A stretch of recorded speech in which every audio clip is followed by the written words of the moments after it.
Hey guys, what's going on? If you're new, welcome. If you're not new, welcome back. This is what I got working on today. 2017 Kodiak 7 Hundo. Brought in for service to go over. The gentleman just bought it from someone, just wants it gone over. Check things out, change the oil, check brakes, check fluids, the normal kind of stuff. And it's the newest machine that I've had so far that I've had this issue with. I usually have this issue with, I don't know, machines that are 10, 15 years old plus. It's the first time I had this issue on, what is this, 5 years old, 5-year-old machine. He did say it sat outside, so that might be part of the issue.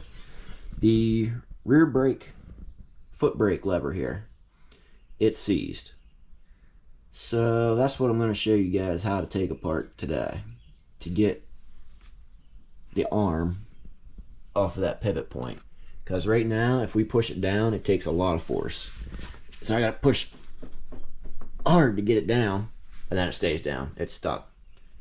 The cable's not seized or anything because it'll pull right back up, and there's not enough spring tension there to pull it back up because, I mean, I can barely push it down, and it takes a lot to pull it up. So that's what we're going to do.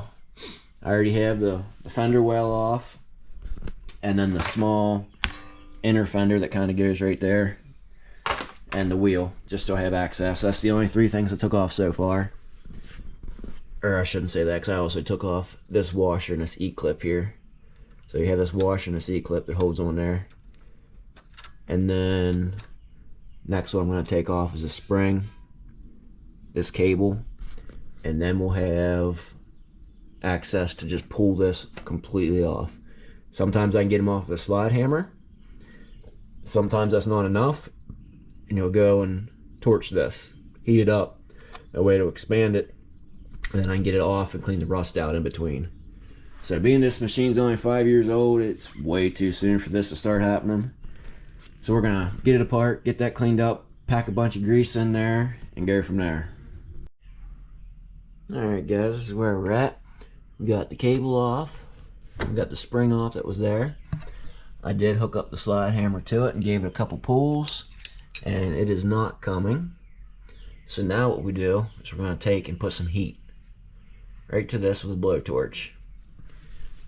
So just get your torch, you wanna make sure there's nothing around, it's gonna be flammable and catch fire. So focus my heat right on that guy for a while. Yeah, we might cook the powder off of it or the paint, whatever might be on it. But it's the only way it's going to come off. I can hit it with some spray paint and make it look alright again. So I'm just going to sit here and let this cook a little while, and I'll bring you back. Alright guys, well, I got heat to it, and I'm not even needing to use the slide hammer. It looks like it wants to come off now that I heated it up. So I'm just going to wiggle it. I got it moving pretty easily now. So if I just keep working around and pulling it, yeah. And you see how much of a gap we got already? It's coming off now.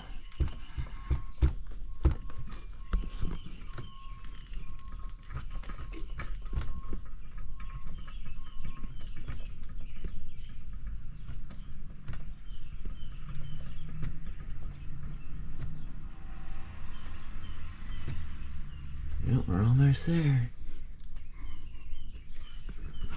That heat probably got the grease inside moving around and lubricated it, because there is supposed to be grease inside these. And the reason why I don't spray them down with penetrating oil before is because there's O-rings and seals inside. And let's see.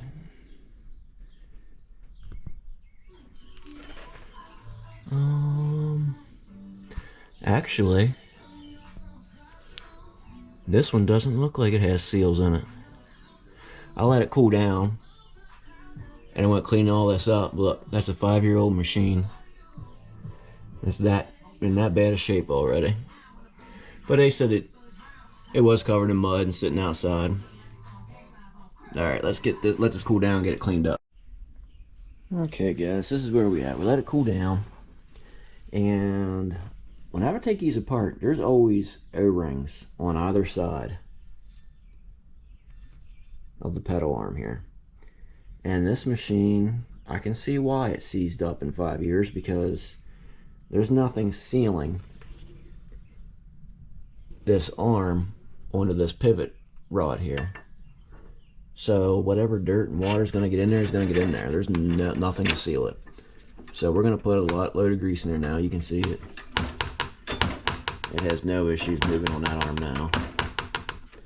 So we're going to pack it with as much grease as we can. There's a little valley right here where you can put grease also. Pack a bunch in there and then put it all back together, and it's going to work how it's supposed to. Okay guys, so we got the lever back on, E-clip back on, new cotter pin in here for the cable, got the spring back on, and now we got it operating how it should. Returning, push it down, returns how it's supposed to. But yeah, inside here, there are 0 O-rings, 0 seals. So I can see why it seized in 5 years. If you do ride in muck, mud, water, let it sit outside, that's going to happen on this machine. This is honestly the first machine I've ever taken out apart on where they didn't have seals inside. Because usually whenever I put heat to them, it cooks them, and I have to replace the seals inside here. But usually those machines, they got to be about, if they're using muck and mud and water, I mean, they got to be probably 10, 12, 15 years old for that to start happening. But nevertheless, it's fixed now. It wasn't too bad to take off. Just heat. After I heated it up, I did not need the slide hammer. Just some wiggle jiggling and rolled her right off. Clean up the rust with wire wheels. Get all the rust out. That way it will not rust again. Be very generous with your lube, putting it back together. And yeah, it'll work how it's supposed to. But all I have left to do with this machine is just check oils. I just mainly put up that video for anyone who's working on a 17 or around a year 17 Kodiak 700 or whatever models might be similar to this. Hopefully this will help you out and get your foot brake lever freed up. Alright guys, make sure you subscribe to me. If you like this video and it helped you out, give me a thumbs up. I'm out guys. Peace.